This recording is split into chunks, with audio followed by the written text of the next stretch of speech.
Okay.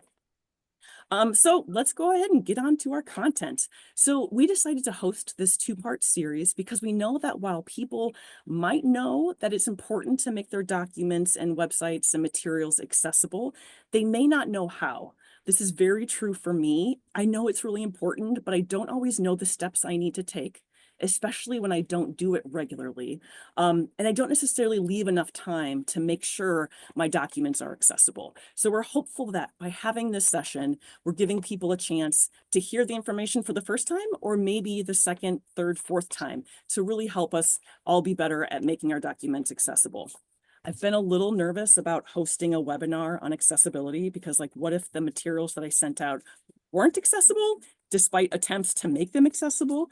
But that's when I remind myself that this topic and plain language, it's a good reminder of not getting too attached to the products or the written documents that we create, because we might need to make changes to them and we might need to accept feedback when they weren't accessible to our audience. And that's really how we're going to get better at making things accessible. So with that, we're going to dive in. I'd like to introduce Denise, Jess, and Jim Denham. They are with the Wisconsin Council for the Blind and Visually Impaired. And I'm going to stop sharing my screen and I will pass it on to them. Thank you guys for being here. Yeah, thank you, Molly, so much for the invitation. I am just absolutely delighted to be here. Jim and I are both going to just briefly introduce ourselves, and then I'll bring up our slides to share. So I'll kick it off. I'm Denise Jess, the executive. I'm the executive director with the Wisconsin Council of the Blind and Visually Impaired. I am a person who has been legally blind since birth. So the technologies and accessibility that we're going to focus on today is absolutely necessary for me to be able to interact on a computer, to be able to use documents, to be able to use social media. Without them, I wouldn't have print related literacy. So let's see, I think that's it for me for right now. I'll say more as I'm doing my portion of the presentation, but just to get it kicked off. And Jim, you want to go ahead and do an intro? Sure. Good morning. Thanks all of you for taking the time to attend this morning. My name is Jim Denham. I am the Access Technology Specialist with the Wisconsin Council of the Blind and Visually Impaired. So I'm going to be talking kind of what access technology is, or assistive technology is, here in a little bit. We'll be talking more about that. But as Denise mentioned, I'm also a person who is totally blind. I've got a little bit of light perception, meaning if you shine a bright light in my eye, I can tell if it's on or off, but no colors or anything like that. So I'm also a user of this technology. We'll be talking about the technology that I use here in a little bit and kind of demonstrating it and showing you how it works a little bit and how it can be applied to documents and websites. So yeah, really happy to have all you all here and look forward to sharing information. Fantastic. Thanks, Jim.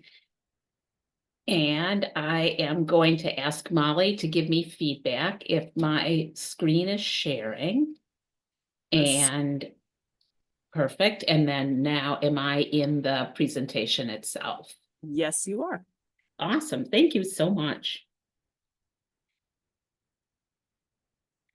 So I want to begin with just doing a little bit of context setting about the Wisconsin Council of the Blind and Visually Impaired, just so that folks, if you're not familiar with us, you have a sense of who we are.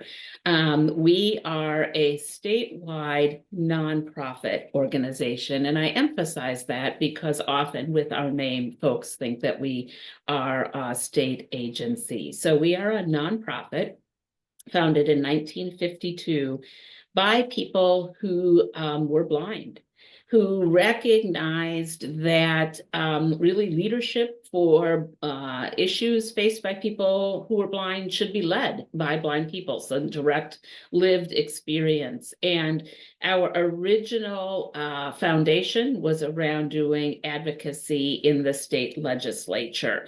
Our mission is to promote the dignity and empowerment of Wisconsinites who are blind or low vision.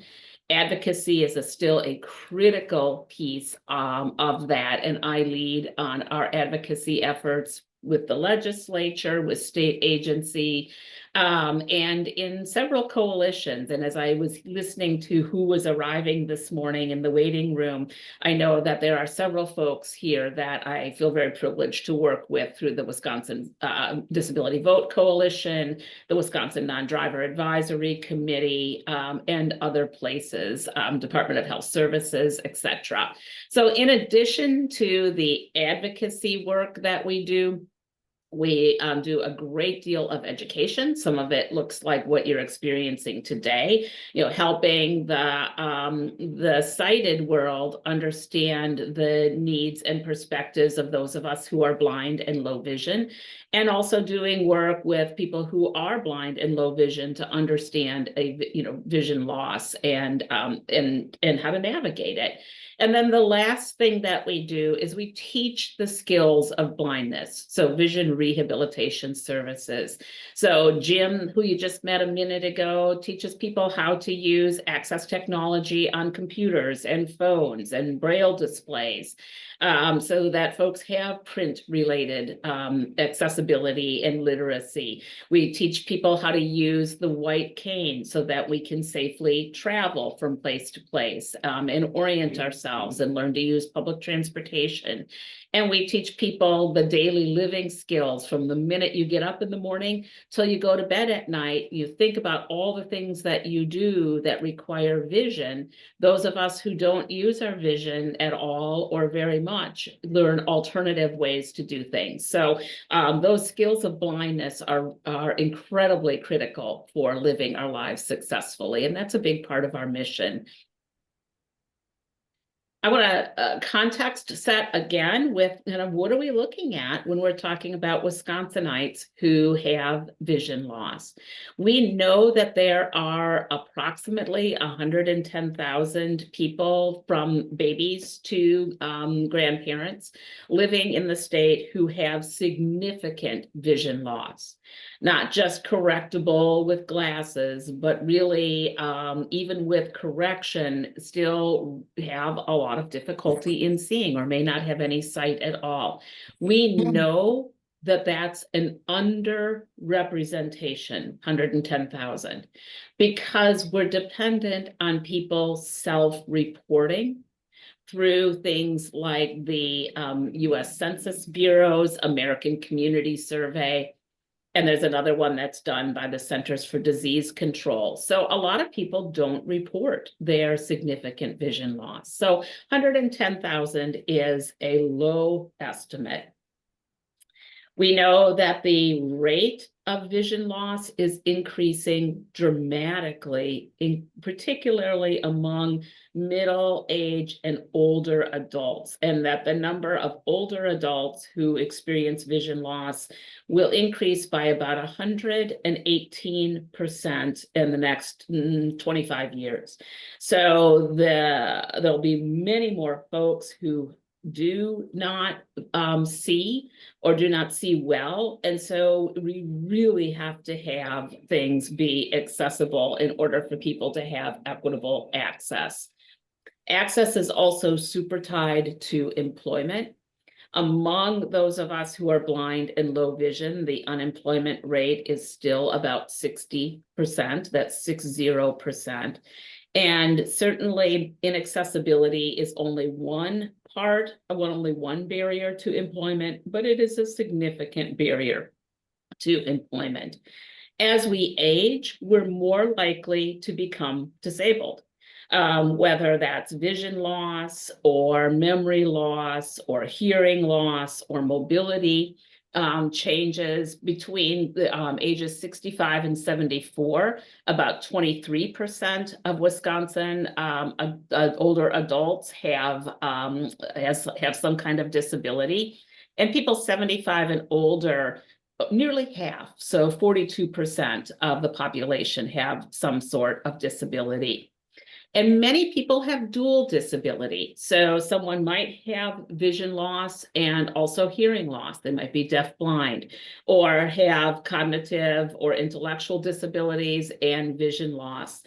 The interesting thing about vision loss, if you have dual disability, is it's often not the primary focus for education and human services. So often people with significant vision loss, if they have another disability, their vision loss isn't really attended to very well. So they aren't learning the access technology skills or the cane skills or the things, those blindness skills that would really make a difference in their lives. So if you're someone on this call who has dual disability and vision loss is one of them, I really want to encourage you to advocate for yourself to get the vision rehabilitation skills that you deserve. So I think it's always super helpful to have a sense of what is it that we see. That's a question that people ask me a lot, like, what do you see? And it's a very difficult question to answer because for me, it's my normal. But to give you a sense, I have a little bit of functional vision. So in one of my eyes, my left one, I have no vision whatsoever, not even any light or color perception. My other eye, it's like I was looking through a toilet paper tube. So I have limited what's called depth of field. I also can't see very far. So what you might see at 200 feet, I have to be almost on top of it to see, so less than 20 feet away.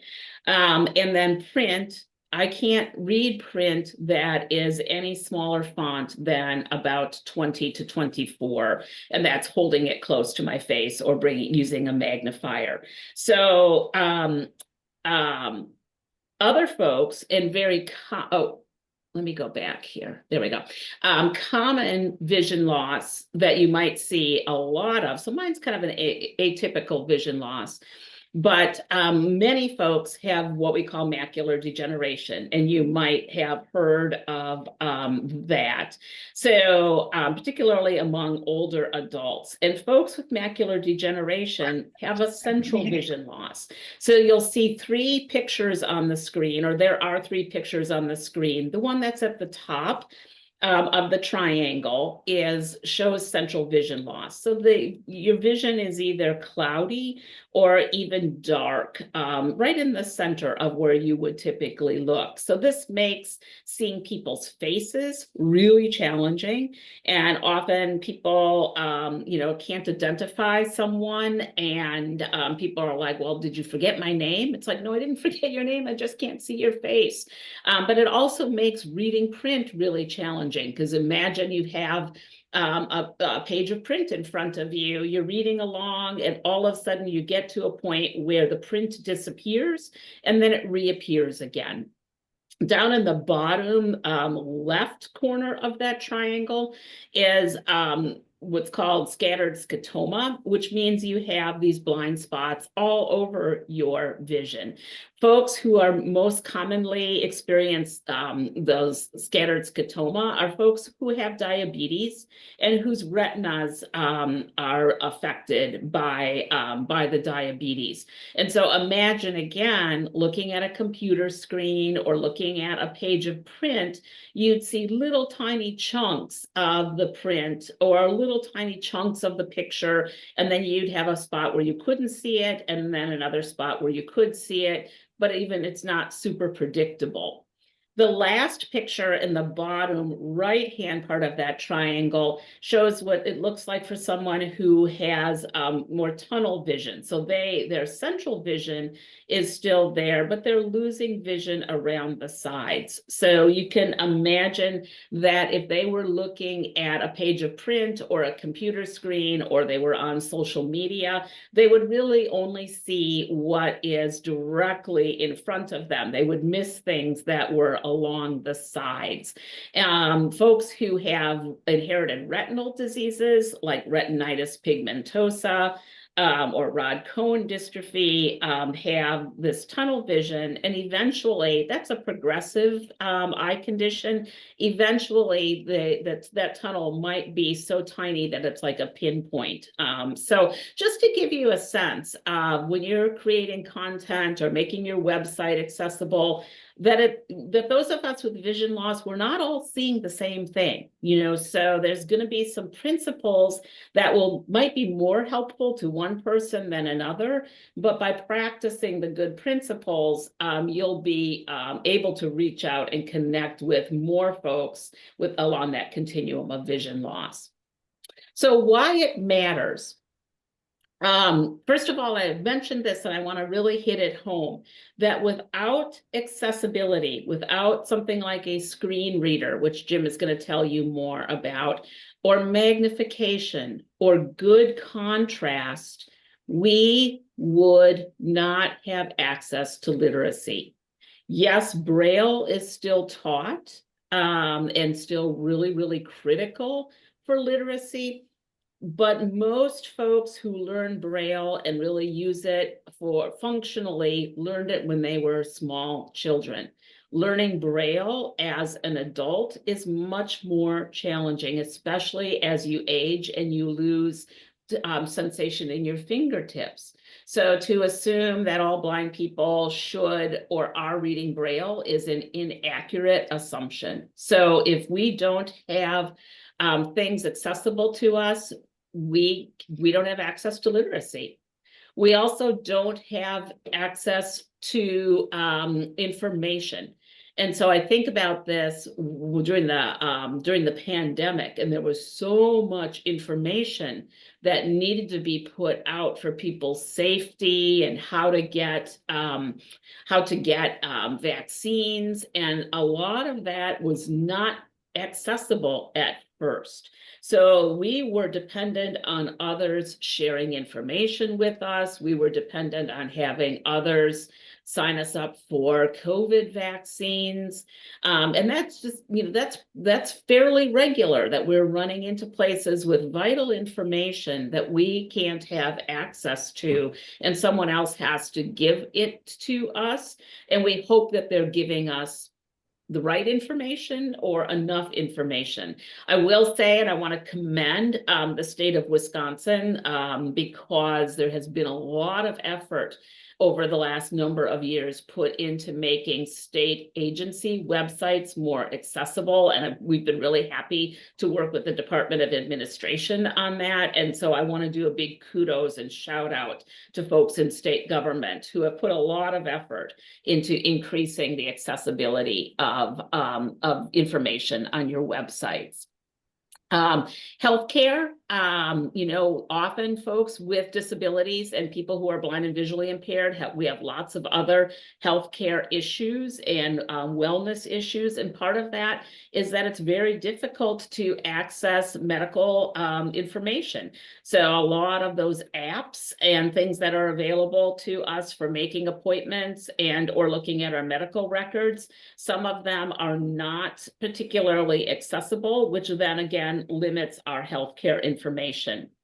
Employment, if an employer does not have accessibility built into their workflow, and they're using things like third-party software that they didn't develop but that they purchased, the person who has print-related disabilities or blindness may not be able to successfully work there unless accommodations are in place and are able to be put in place. It also involves our ability to exercise our civil rights. So the state of Wisconsin has worked very hard to make voting accessible. So with accessible voting equipment that can talk to us when we go to cast our ballot, we can hear the candidates, we can hear the ones that we've selected. Without that equipment, we wouldn't be able to vote privately and independently. Being able to engage in the community, being able to do social media, see what your friends are up to, find out about the latest TikTok craze. Without accessibility, we wouldn't be able to engage in that or access community calendars to be able to go to events, access flyers to be able to go to events. So social isolation is huge for people who are blind and low vision. So So accessibility allows that social isolation to be broken down. And then the last one that I want to share is, being able to engage in recreation and leisure. So, sometimes I know several folks who are artists, and we display their art here at the council, and they're using access technologies, magnification sometimes, and others to be able to create their art and be able to really find that creative outlet, which is so important for our well-being. So those are the reasons why. Jim, I'm going to turn it to you to talk about how it works. Great. Thanks, Denise. Appreciate that. So let's kind of define some terms here a little bit. You heard me introduce myself as the access technology specialist with the council. And you'll hear access versus assistive. And, those terms mean a lot of the same things. At the council, my original title was assistive technology specialist, but we changed it to access technology specialist a number of years ago. And the reason we did that is because we feel access kind of empowers people. You're giving people access. You're giving people a way to get access to information, get access to things. So kind of a little bit more people forward, kind of empowering. But if you hear the word assistive technology versus access technology, we're really talking about a lot of the same things. We just choose to use the word access because it's a little more people forward. So what is access or assistive technology? In the broad sense, really, it's anything that allows a person to gain access to something that they couldn't ordinarily use because of a disability. So this has a wide range of applications. If you're talking about somebody with a physical disability, maybe they have a ramp into their house that they can use to roll up a wheelchair so they can actually get into a home. Maybe they have a different type of spoon that allows them to eat independently. So for a person with a hearing loss, maybe they have a hearing aid or something on their phone or their doorbell that lights up when their doorbell rings. So there's really a wide range of access technology for people with all sorts of different disabilities, and it's really a wide-ranging field.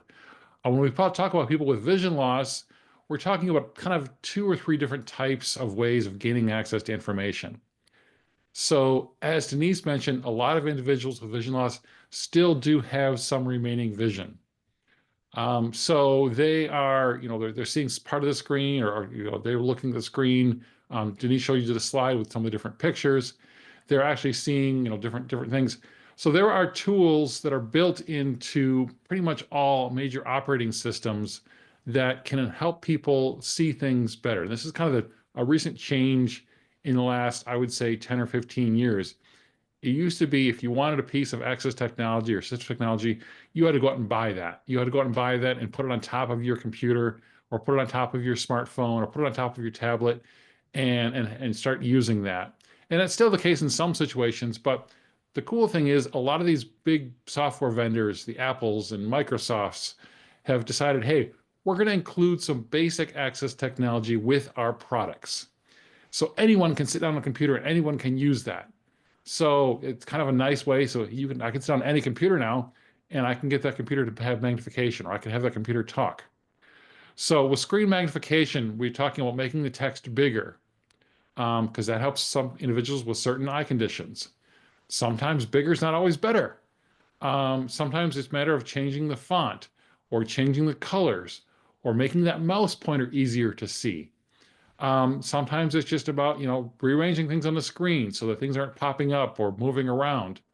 So, there's different forms of access technology for magnification.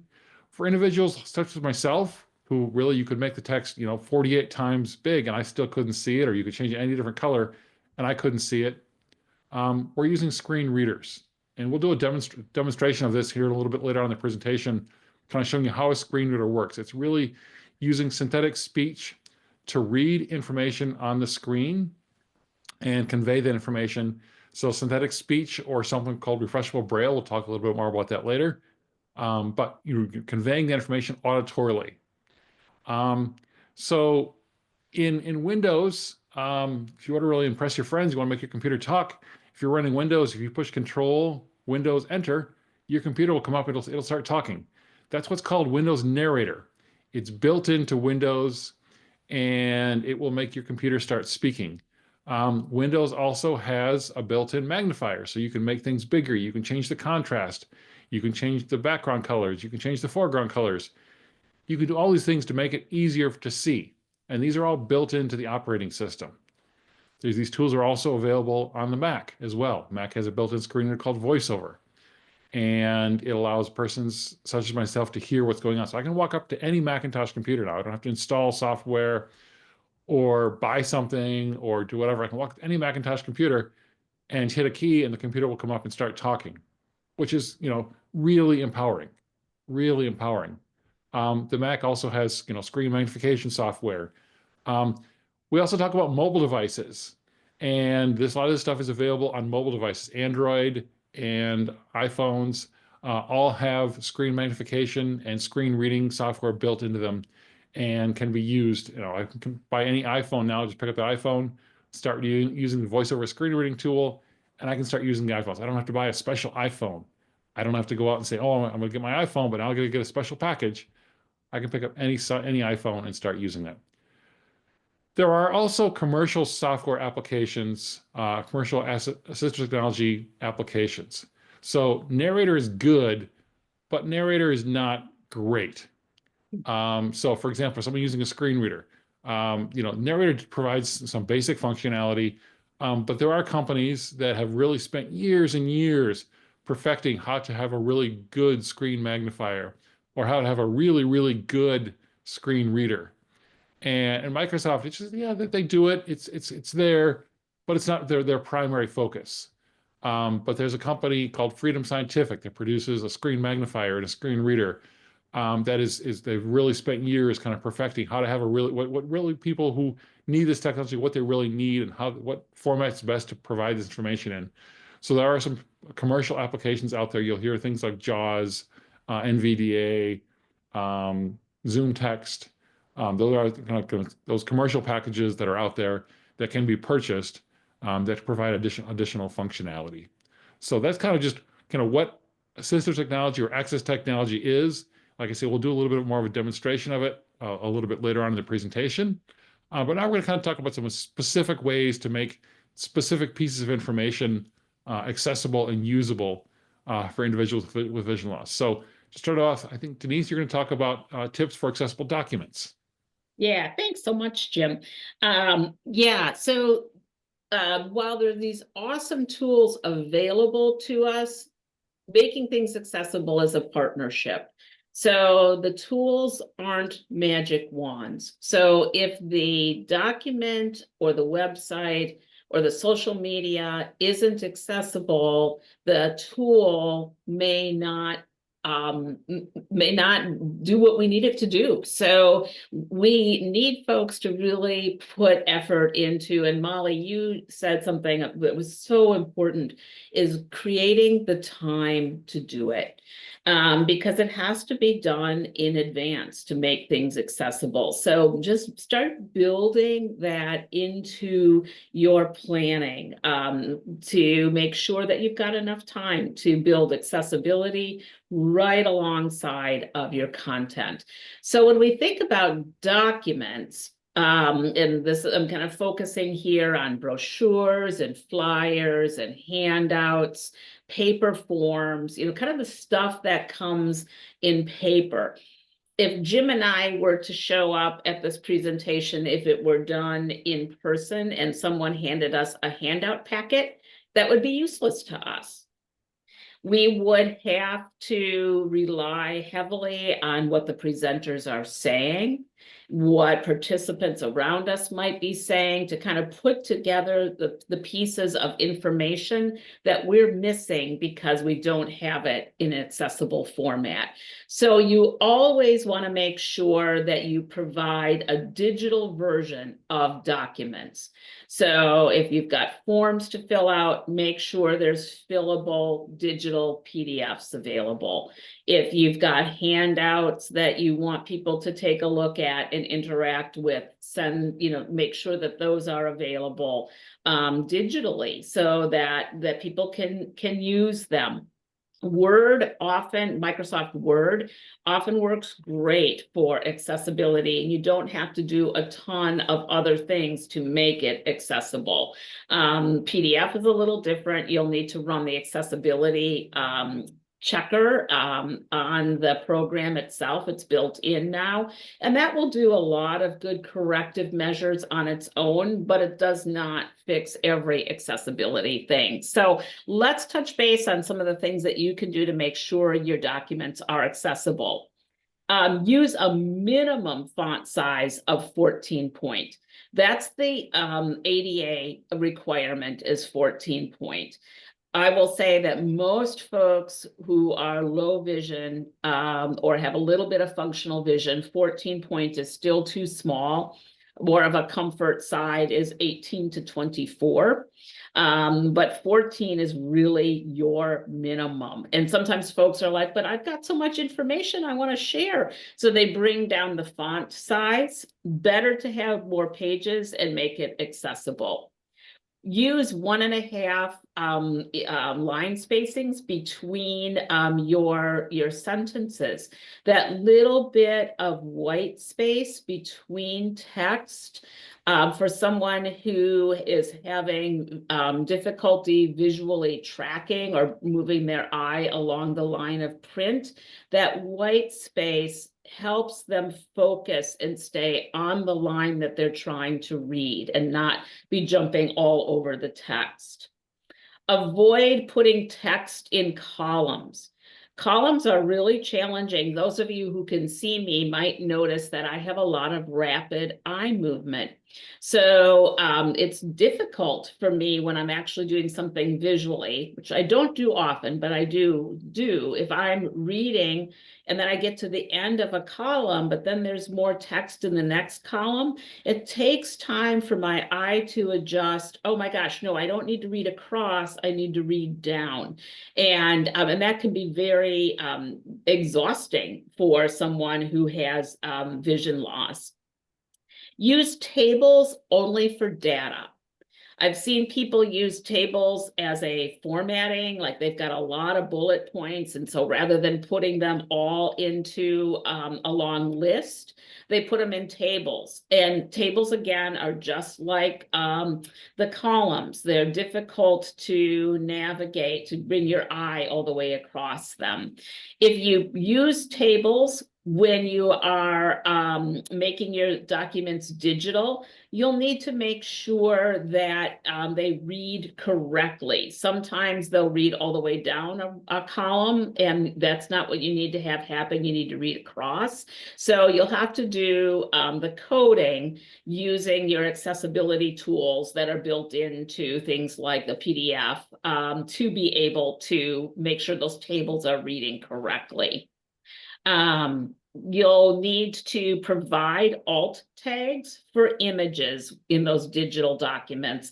And we'll talk more about these too, but when someone sees a picture, those of you who have functional sight are able to see the picture and most likely understand what's going on in it. Those of us who can't see it or have difficulty seeing it, we might not understand what's happening in the picture. So adding an alt tag, and when you're in Word, all you need to do is right click if you're a mouse user, and you'll see in the menu, add alt tag, and you choose that and you type in what brief, useful description of what that picture is. Don't leave it to AI to fill in your alt tags. There's a great story. I was working with a state agency once, and their communications person assumed that just letting AI fill in the alt tags would work great. And they had a picture of a turtle that they wanted to use in one of their publications. And she let the AI do the work, and the picture was labeled as a chocolate donut on a plate. Well, a chocolate donut and a turtle are two very different things. One you don't want to eat. And she was like, wow, I learned a really valuable lesson here. I have to go in and alt tag these pictures. I can't let AI do it. Let's see, couple of the other things is, don't place text over images, please. End of story. It's too much visual clutter. We can't really make out the letters that are there. One thing I didn't add to this list, but I'll say it while I'm talking about text here, is use what's called a sans serif font. So something like Arial or Helvetica or Verdana, because those fonts don't have all sorts of little fancy tails and curly cues and stuff on them. They're much easier on the eyes. So all those decorative fonts can be incredibly difficult to discern. If using a PDF, make sure that it's accessible. And I just heard a question in the chat. Molly, I heard part of it, but I want to pause for it. So can you read it back for me? Yeah, sure thing. It says, is the 14-point font size minimum for all documents or only PowerPoint type presentations? No, it should be for all documents. Okay. Yeah. And PowerPoint, like my PowerPoints are at about 24.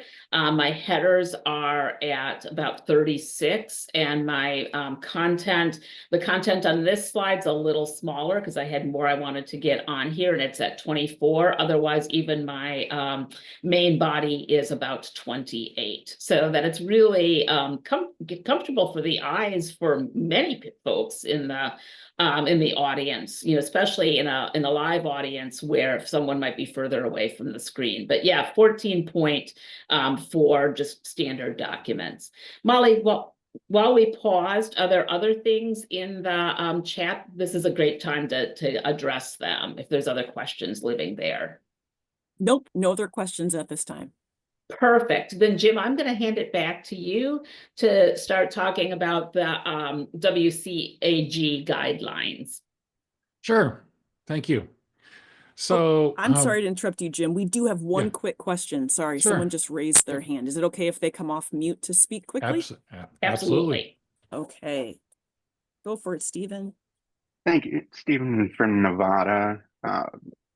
So my question is, and please forgive me if you addressed it earlier, I ran a little bit late this morning and it kind of is all related, but how you were talking about mislabeling of images, our CAPTCHAs, the things you have to verify your humanity with, are those, I see, I hate them too, are those for assistive tech? How do folks get around knowing which one to pick? Yeah, for those who could see, you might have seen I put my hands over my face because they're a nightmare. So Jim, you want to speak to it? Sure. So yeah, CAPTCHAs are an interesting challenge. Proving that you're not a human, because if you put alt text on the picture, it would defeat the point of even having a CAPTCHA. So, well, the original recommendation for CAPTCHAs was, if you're going to have a visual CAPTCHA, let's have an audio CAPTCHA as well. So, for example, a lot of websites, you'll see a link, listen to this CAPTCHA instead. So what that usually involves is, playing a series of words, or playing some static and then playing some words and saying, identify the third word and read, tell me the third word here. So you have to listen to that CAPTCHA. The problem with that is, then if you have a person who has a hearing loss, that is, it doesn't include them. They're not able to listen to that as well. So if you've got somebody who has got a vision and a hearing loss, that CAPTCHA, they're not going to be able to do the visual, and you're not going to be able to do the audio. So a third type of CAPTCHA involves kind of solving a logic problem. So it might say, if Molly bought 2 eggs and Sally bought 3 eggs, how many eggs did they take home? Something simple that a human, you and I could figure out pretty easily, but that person could read textually. And I think it's really important to have all 3 of those types of CAPTCHAs on the screen, give people an option of how they want to solve that. Because, maybe someone who has a cognitive disability is going to have really struggle with the wording in the third caption. Something, hey, the second one, yeah, I can listen to that, I can figure that out. So it's really important to kind of have all three of those different options there. A lot of newer technology is saying, hey, we're going to determine that you're a human based on your browsing history. If you viewed a web page for more than 5 seconds, you're probably a human being, because web page, bots are going to stream through that and are going to do it pretty quickly. So the even better is going to take the onus off the human being and look at the browsing history, look at other statistics to see if this person really is a human, and that really takes it away from if a person has a disability. So a little bit of a long-winded answer, but I hope that answered your question. It does. And would the same advice in general apply to two-factor authentication? Yes, humanity yeah, proving Mhm. for yeah. Give people banking a and all way, that kind of stuff. multiple ways of doing it. Give people, if people have multiple ways of using technology, give them multiple ways of providing it to. Maybe it's an email, just an email. Maybe it's something on their phone. Give them multiple options, because then you're going to encompass, if they do have a disability, you're going to encompass that disability. So. Yeah, Stephen, I think that's a great question. That one of our banks, started requiring multi-factor, and the app that they use, so they didn't allow you to get a code on your phone, which is really fine. They had you go to a special app to get the code. The app is not accessible, and so I had to push back and say, if you want me to, I've got to be able to do our banking for our organization. You've got to make this accessible. So they found what's called a hard token. So and that little device, when I would turn it on, then would give me a digital code that then I could enter in. But it looks like I call it my secret decoder.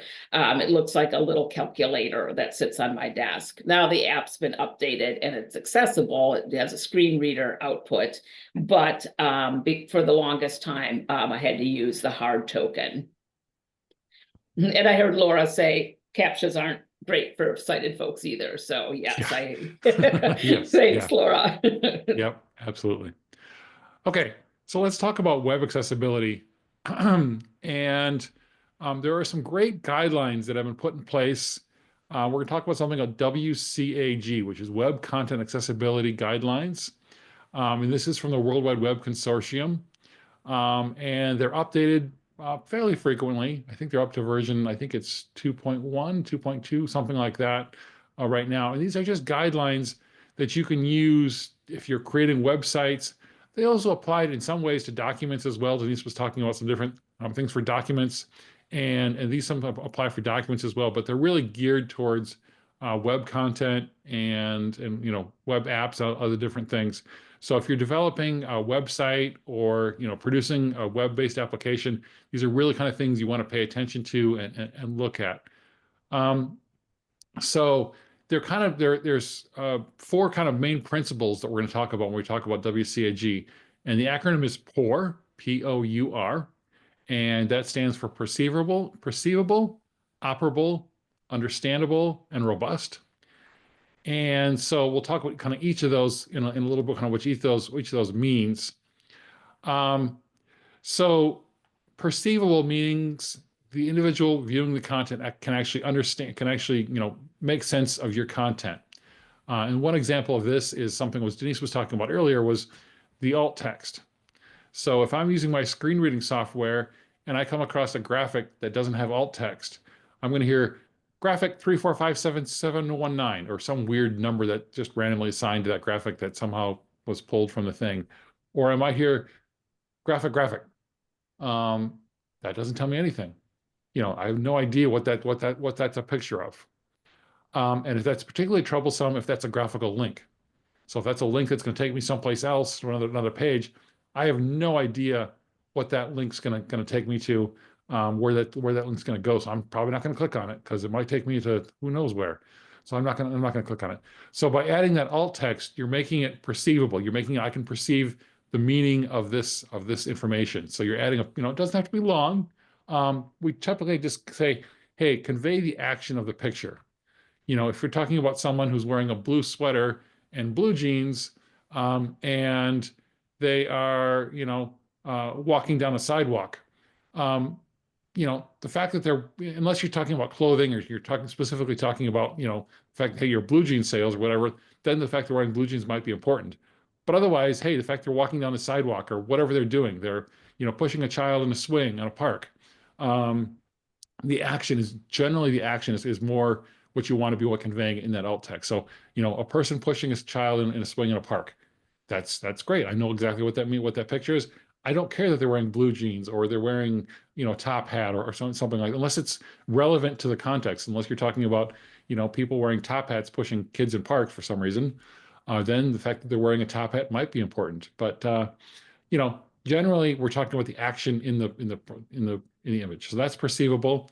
Operable is, can the website or web application be used with alternative input? So as a person who uses a screen reader, I don't use a mouse.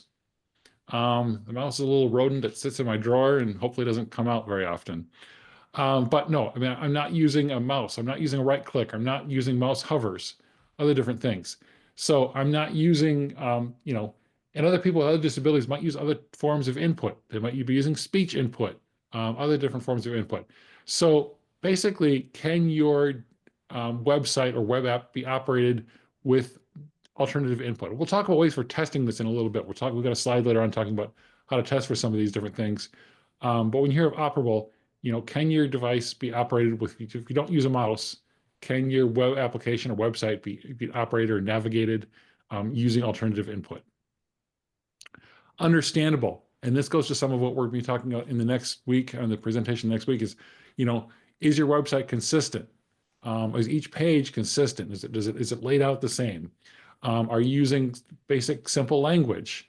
Are you defining your terms? If you have acronyms, are you defining those acronyms? For those of us with vision loss, is there a way to quickly get to the content? If I have to skip through the web navigation bar every single time a page loads, I'm going to get really frustrated. So is there a way to quickly navigate to the meat of the page or the heart of the page? Is this understandable? Is it easy? Is your website consistent? Is the layout consistent from page to page? So those are things that are understandable. And then finally, we talk about robust. So those of us who are using Access technology might not be using the very latest browser. Maybe it's not compatible with our screen reader. Maybe it's not compatible with our screen magnification software. Maybe we have to use an older version of a browser or an alternative browser. And so I know a lot of developers say, oh, this is great. As long as people are running the latest version of this and the latest version of this, and as long as they update and do this, my website looks great. No. You need to make sure that your site is compatible with at least 3 or 4 previous versions of whatever technology. So if it's a browser, at least 3 or 4 major versions back. So don't rely on features that are the very latest versions of your browser or your operating system, or whatever plugins you're using to ensure that this site can be used. Because people might not necessarily be running the latest version of this. And this also goes to inclusivity.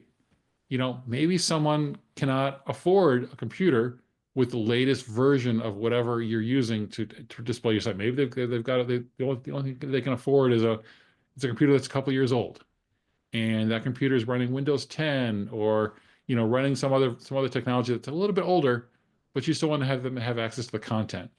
So let's make sure that a technology is robust and that it works with, different versions of plugins and browsers and operating systems so that it really can be used by everyone. So when I'll talk about 10 tips for these are kind of just 10 tips you can use to making sure your content is accessible and usable, because usable is a really important one as well, because usable, we want to make sure it's usable as well. We mentioned headings, and I won't go through all these, but we mentioned headings.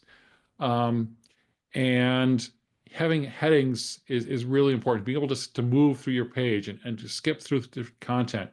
If you have a really long document, I don't want to have to read through that entire document to get to the next section. But if I have a heading, I can use my Access technology to move to the next heading. So if you have, maybe a really long document and there's different sections of the document, put headings in. It makes the content stand out a little bit more visually, but also allows me to navigate through and move through the document. Links with unique names and description names. How many websites we have that say, click here, click here, click here. If you want to access this, click here, click here. As a person with a disability, sometimes web pages are really big. There's a lot going on a web page. And I know that I'm looking for a link on that web page that's going to take me to, let's just say, a recipe for chicken soup. And sometimes on a website, in order to streamline that content, kind of get past some of the, there's a lot of content on the page, I might tell my screen reader, hey, just give me a list of the links on the page. Just give me a list of the links. I don't need the text of the page. Just give me a link to the list page. And I'm looking for the link to that chicken soup recipe. Well, if all your links are click here, or go here, or recipe, I have no idea which link is going to take me where. So by changing your language a little bit and saying, the link text might be something like chicken soup recipe or beef stew recipe. I'm making myself hungry here. A person can easily see that link and know what kind of page they're going to. So each link should have kind of a unique name so that if you look at that link, you know exactly what page that link is going to be going to. So, and that helps people with other disabilities as well. They see a link and they kind of know, oh, okay, I need to click here to get to this particular content. So you're really helping lots of individuals by having just kind of unique link names. And, sometimes it's, as on our website, for example, we kind of just, we have different news stories about different events. And so we might just append, read more, because we used to just have read more. But now it's read more about our scholarship recipients or read more about Advocacy Day. So we just append that language just a little bit and make it so that, hey, if I follow this link, I'm going to be reading more about our scholarship recipients. So, just knowing what kind of content I'm going to be going to when I access that link is really important and really crucial. Another one here I'll highlight is use color with care. And this is something that a lot of websites are guilty of. The really important text is in blue. Okay. There are ways I can use my screen reader to go through and tell me what text is in blue, but they are very difficult to use. And a lot of users don't know how to do that. A lot of users who are using your basic users of screen reading software don't necessarily know how to do that. Or maybe someone is colorblind and they're not able to see text in blue. Or they're changing their screen background, they're changing their different colors of the website to make it easier to see. And hey, was blue is now a different color. So, it's okay to use color to convey things, but also convey it with text. A good example I like to use is forms. If you have a form, a lot of forms say, hey, the required fields are in red or the required fields are in blue, whatever. Just put a star in front of the required field. So first name, if it's a required field, put a star in front of that and then maybe indicate star indicates a required field. That way I can determine, hey, this text is required, that this field is required. I hear that star. Okay, it's required. Maybe it's in blue as well, but it's also got a star there. So I can kind of tell. So you're not just using color to convey this information. You're not just using color to convey that this information needs to be conveyed with just color, using text as well. So access with a keyword, we talked about using keyword access, other different ways.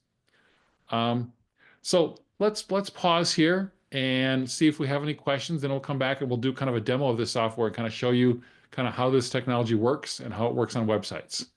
So Molly, do we have any questions in the chat? We do have some. Would bolding and italics be better than using color?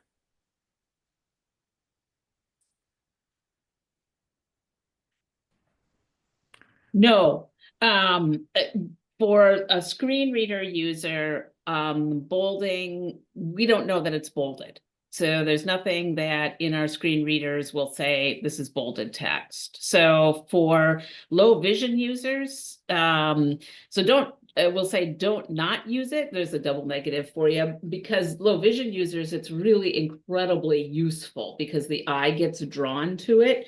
But if you are bolding it for some reason that's really important, find another way to say that for screen reader users who aren't going to hear it. And yeah, Laura, thank you. I just heard Laura mention in the chat that bolding can distort the font, and especially if under magnification, it can make it fuzzy and pixelated and much more difficult to read.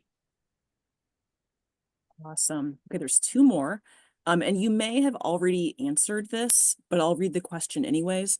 How can image, audio, and or visual descriptions enhance the accessibility experience for all people who need it? Do you have any strategies for effective ways creators can make one?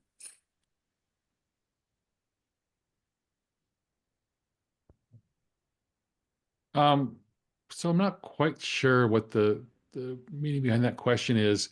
I do know that, if you want to see what alt text is on a page, if you're not sure what a picture is, if you hover a mouse over a picture, it will come up and display the alt text of that picture. So if you're not quite, so that's another way that creators can use alt text, is if they've got a picture that's really complex and maybe someone else can't necessarily figure out what the meaning of that picture is, they can, they can use alt text to help you determine the meaning of that picture. Awesome. Yeah.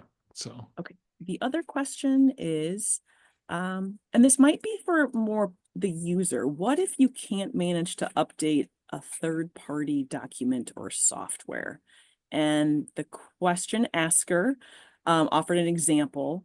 I'm working with a document that's in a template and it keeps indenting when he doesn't want it to. So this might be more of an advocacy, what can somebody do if, what can they do in that situation? Yeah, it is a huge advocacy issue, and it's actually a huge barrier, is that the large third-party companies are not highly motivated. Many of them are not highly motivated to make things accessible, even though it's the requirement. So I run into it all the time in my executive leadership role, as I encounter things daily that are not accessible to me, and the vendor themselves cares about accessibility and cares about my business, but the software that they are partnering with isn't accessible. And so, I have to advocate that at that point with them to put pressure on their vendor to do greater accessibility and make the business case for it, why it's beneficial. And I usually try to go that route before I go to the, you could get sued route. And, usually try the sugar versus the vinegar approach, but it really is a significant advocacy issue. And sometimes I'll go out of the third-party software and have to figure out a workaround. And then if I have to use that third-party software, then do the importing. So the reality is, when we're faced with third-party software that is unwilling or unable at that time to be accessible, it increases our workload significantly. It takes me 3 times longer to do payroll, for example, than it does someone who is sighted, who can access that payroll software visually. So there is no easy answer. It's really a lot about advocacy and pushing the envelope to say, if you want to maintain my business, these are some of the things I expect of you. Jim, I have pulled down my slides, so you've got control for screen share. Okay, I'll go ahead and share the screen right now. Screen sharing. Windows D, list box, folder view list. Okay, so we're now on my desktop. You should be able to see and hear my desktop. 8x Chat GPT, home, JAWS. You hearing that? Yes, we are. It's great. Okay, great. So this is, I'm using a screen reader, and this is reading information on my screen auditorily. So as a person who uses a screen reader, I'm listening to this content, I'm having this speech. This is also this is much slower than I normally use. I'm normally using, if you're reading something visually, you're kind of just glancing through it, you're reading it quickly. The same as if you're listening to something auditorily. Usually have the speech rate cranked up pretty high. So I can get through my emails and my documents a lot quicker and a lot easier. But for the sake of a presentation today, I've kind of slowed this down a little bit and it made this a little bit easier to hear. And you also see on screen, I've got something called the text viewer running. So I'm using a program called JAWS, which stands for Job Access with Speech, nothing to do with the movie or anything like that. But JAWS has a feature where I can display information on the screen that JAWS is speaking as well. So you'll see visually what JAWS is speaking as well. So this allows me to navigate my desktop, move through different documents. Accessible YouTube down bin for recycling. JAWS 2020. So I'm reading those icons as I move to those different icons here. So I'm going to go ahead and open up a website just to kind of show you how a website works. And we'll talk about some other different things as well. So I'm going to open the council's website. So let's do that. I'm going to hit G for Google Chrome. G. Group class G. Google Chrome. Enter.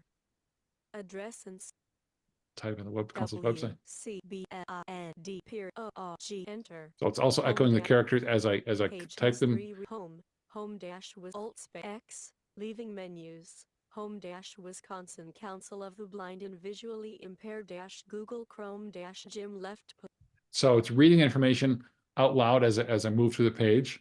I can read through the page line by line here. List of 2 items. Toggle high toggle list at same page. List of 1 items. 800-783-5213. So that's our phone number. And I mentioned headings before because there's a lot of information at the top of this page that I kind of want to just skip by. So I can use a command to move by headings here to move through the page. Welcome to Wisconsin Council of the Blind and Visually Impaired, heading level 1. Okay, so that's a heading level 1. If I want to read from that point. Heading level 2 mission, to promote the dignity and empowerment of the people of Wisconsin who live with vision loss through advocacy, education, and vision services. Now I can read through that word by word if I wanted to, if I wanted to hear that word by word. Promote the dignity and empowerment. Okay, so I can move word if I hear that line and say I want to read that, a little more detail, I can do that. When I move through here. Advocacy heading level 2 link. Okay, I can also check some of the images on this page. So we have proper alt text on our images, and you'll see what happens when a screen reader encounters a graphic with an alt text here. Education icon link graphic. Vision services icon. A screenshot of the Bard mobile app on an iPhone link graphic. So you see a screenshot of the Bard mobile app. A person's hands peeling a carrot link graphic. A person's hands peeling a carrot. So there again, I don't know what that person's wearing. I don't know where that person's standing, but you get the action. A person's hands peeling a carrot. Okay, that's great. That's all I need. That's all I need to know. A person sitting cross-legged on a couch meditating. Link graphic. Graphic of a virtual meeting link graphic. A pencil erasing the first 2 letters of the word inaccessible link graphic. I love that logo. A person erasing the 2 letters of the word inaccessible. I love that logo. And that's actually for the webinar we're doing today. So whoever came up with that, bravo to you. I think that's a really cool image. And I love that description. So it's a really great description of that. So I want to point out some tools that our website has here that can help individuals with low vision as well. And these are just plugins that we have added to our website that anybody can add to a website. Pointing out that individuals who are accessing websites are probably using software that they're comfortable with. They're probably not, relying on website features alone to get access to content. If they need screen magnification, for example, they're probably using a package that's going to give them screen magnification. But just in case somebody wants to kind of see, maybe it makes the website a little bit easier to see, a little bit easier, more friendly, user-friendly. Toggle high contrast toggle button not pressed. So this is toggle high contrast. So we mentioned before that sometimes just changing the colors and changing the background and foreground colors makes things easier for people to see. So if I activate this control. Space. Home dash list of toggle high contrast toggle button not pressed. List toggle high contrast toggle button pressed. Okay, so now this button is pressed, and now you can see the website is in high contrast. And you'll see that kind of makes it, maybe the colors change there a little bit, and makes it easier to see. If I move down to the page, Mission heading advocacy education head vision services. so we can change that. We can change that high contrast. I'll go ahead and change that back. Home list toggle space toggle list of toggle high contrast toggle button pressed. Screen list toggle high contrast toggle button not pressed. Okay, and then we can also do toggle font size toggle button not pressed. So toggle font size. So again, if somebody is using this website and they need larger, they're probably going to be using Windows magnification or something on a Mac. But just in case, we want to give them the option here to make things a little bit bigger. Toggle font size toggle button not pressed. Toggle font size toggle button not pressed. Toggle font size toggle button pressed. Okay, so now it toggles the font size for some of these different headings and makes these headings a little bit bigger and easier to see, easier to grasp. So we'll go ahead and turn that off. Toggle.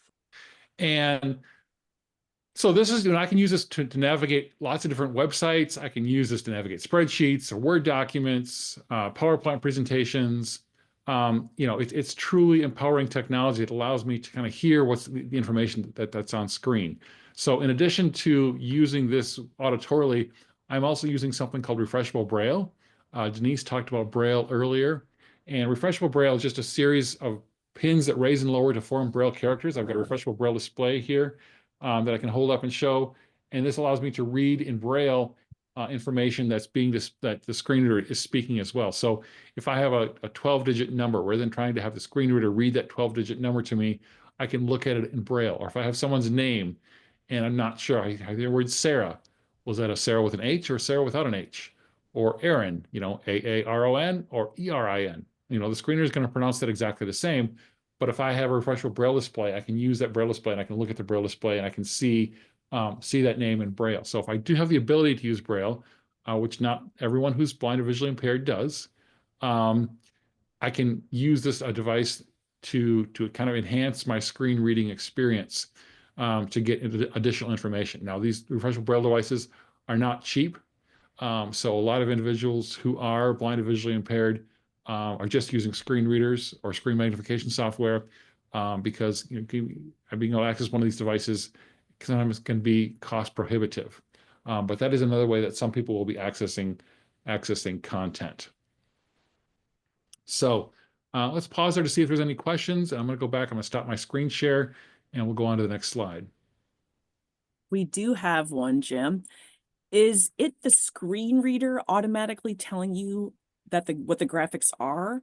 Oh, sorry, let me start again. Is it the screen reader automatically telling you that the graphics are also clickable links, or is it that text has been manually added to the alt text? Does that make sense? Yes, it does. Yes. Yeah. So the screen reader will interpret and says, well, for most, usually it will say this is a link. If the coding is done properly, the screen reader will see that and say that is a link. We have encountered some websites and usually this happens in applications where if something is actually actionable, meaning you can press enter to activate it or activate it. And sometimes the screen will just read it as plain text. And I've seen that in websites and text. So that tells me that it's not coded properly.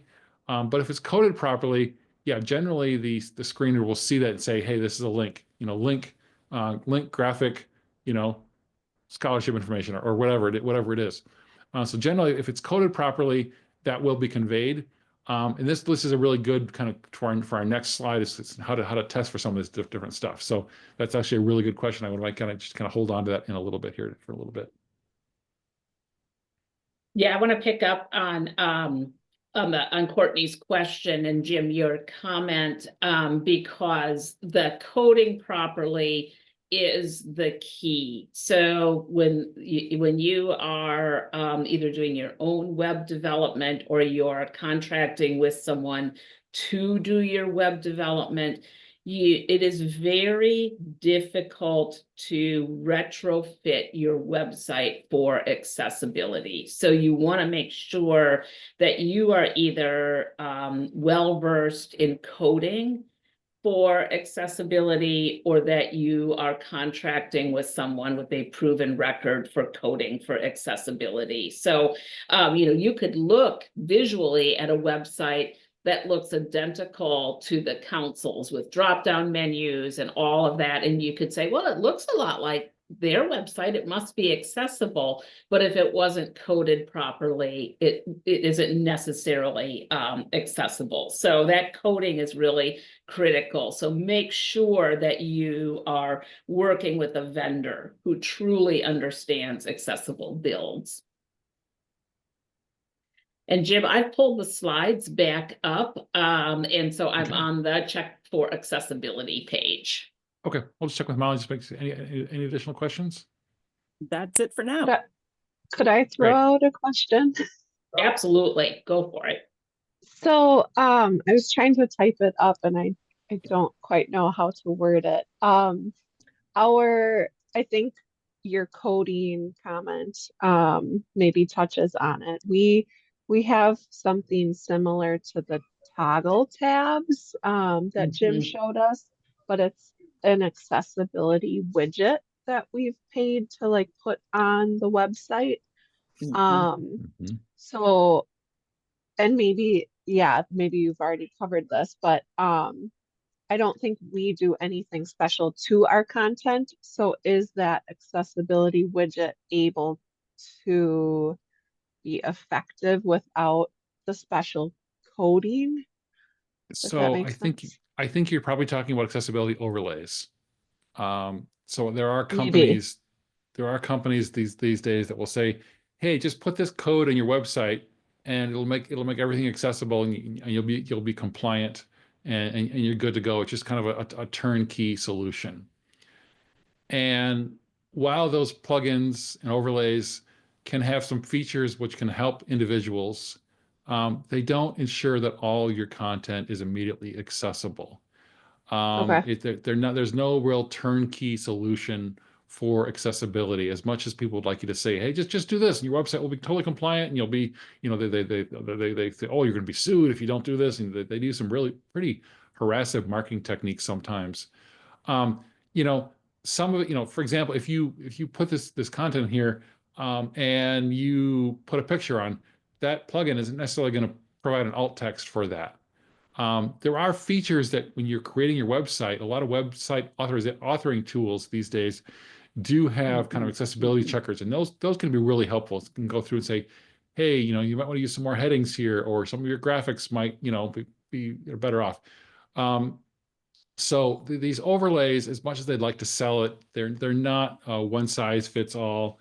You still need to kind of work to make sure your content is accessible, and work with your web page designers and your web application developers to make sure that you really are incorporating these principles of WCAG, because unfortunately the plugins just they don't do everything, and they're not going to fix every single problem on your site.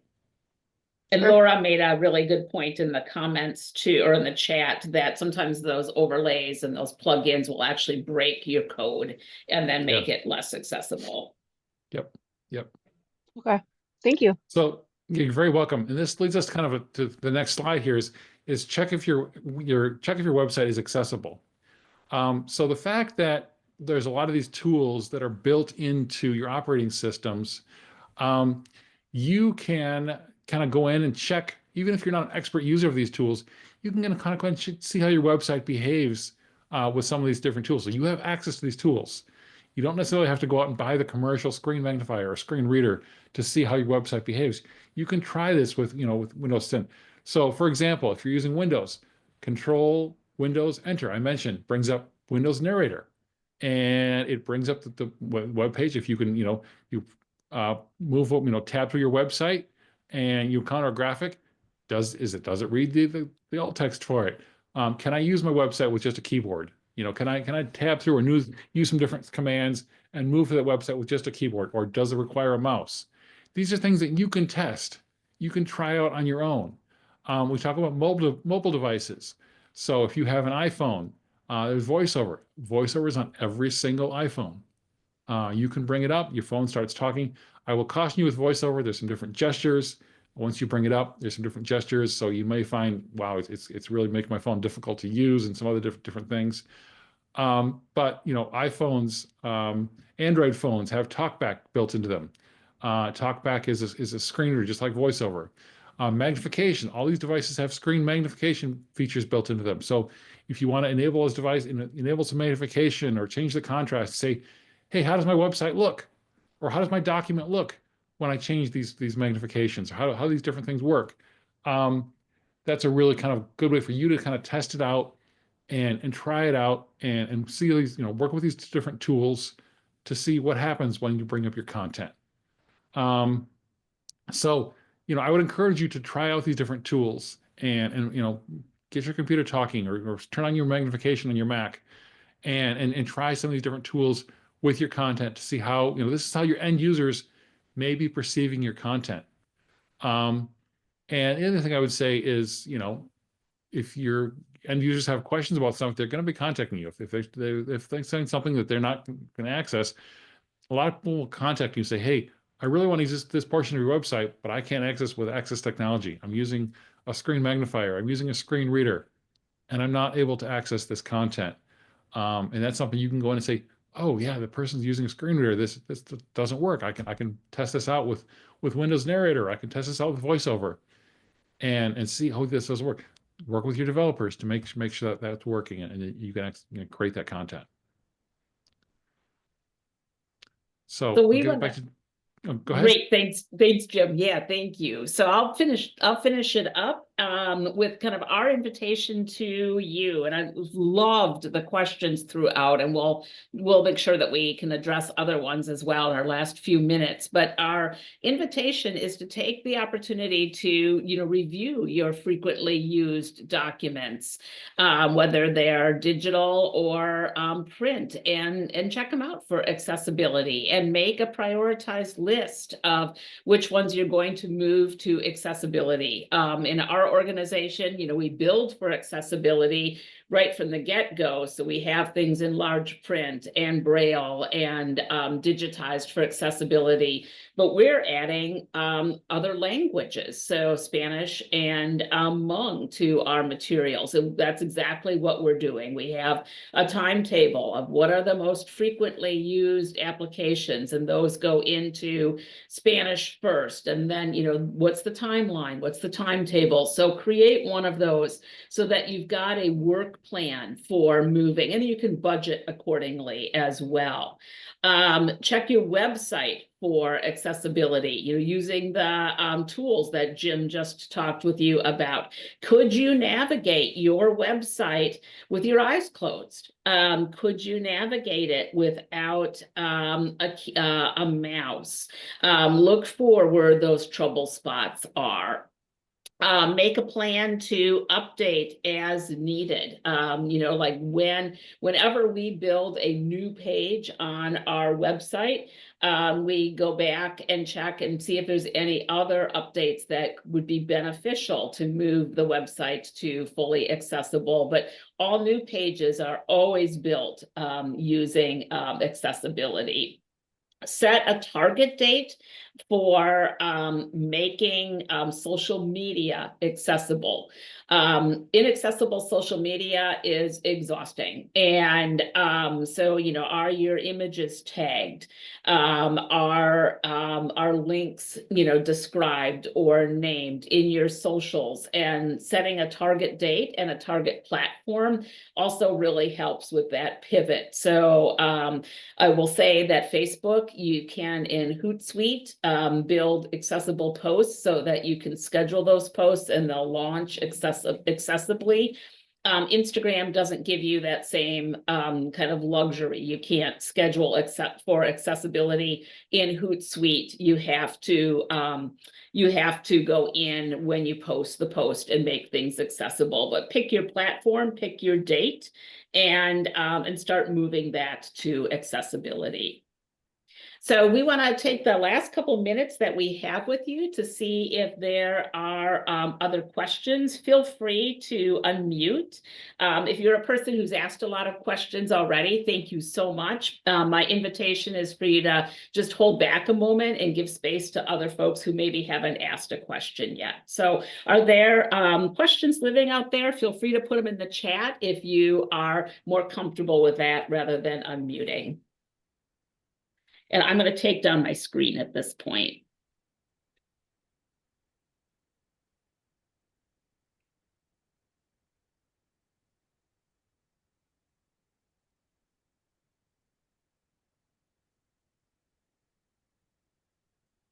So Denise and Jim, while we're waiting for people to get bold and ask their questions, one of our participants, Laura Plummer, has a link she's going to put in the chat. Would it be okay if she shared quickly what that is about?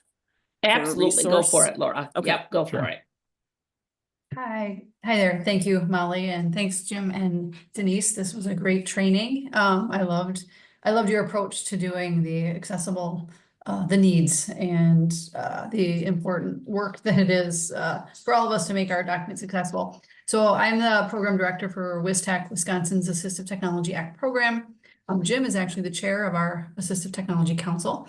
And I just wanted to share, we have a whole website dedicated on the Department of Health Services website to this topic, including resources, links, as well as a PDF to a more in-depth very detailed training, as well as just lots of things that you can kind of follow up with what Denise and Jim have shared. So I'm just going to put that link in the chat and feel free to check it out.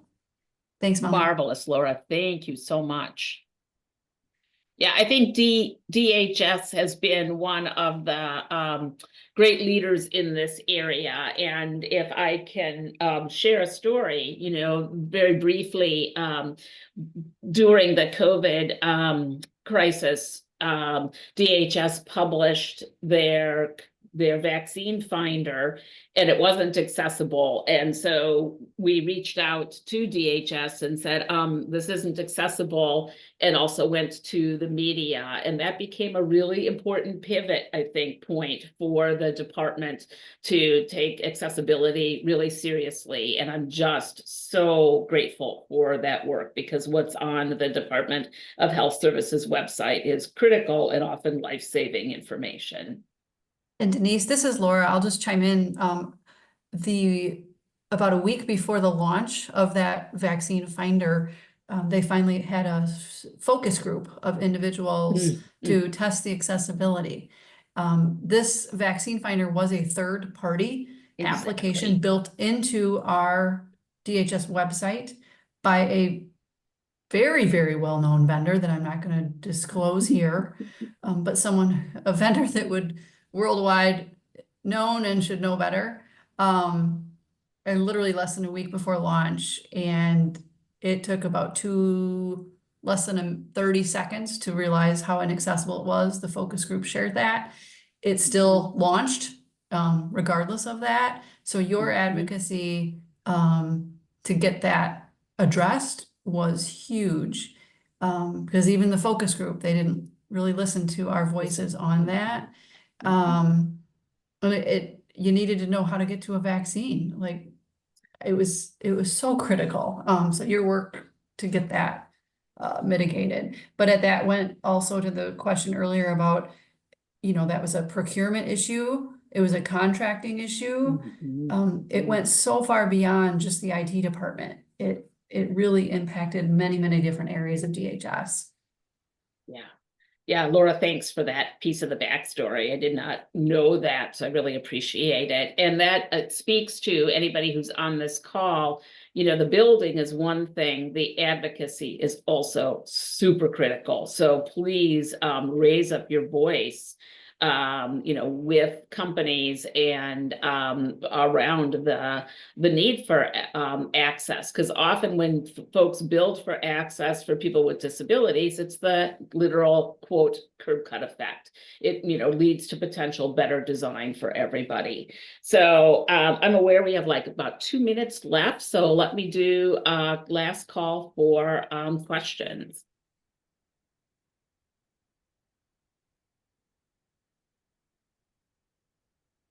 We'd love for you to visit our website. I pulled down that screen already. It'll come on the slides when Molly sends them out. But you can visit us at wcblind.org to learn more about the council, and also see our services and check out the website. We also hang out on social media. So Facebook is our primary platform, but we're on Instagram. We're not on TikTok because there are still some significant accessibility issues there. And we removed ourselves from X because they let go the majority of their accessibility accessibility team in the transition from Twitter to X. So that was another place where we used our advocacy to say we will not participate in something that doesn't see accessibility as fundamentally important.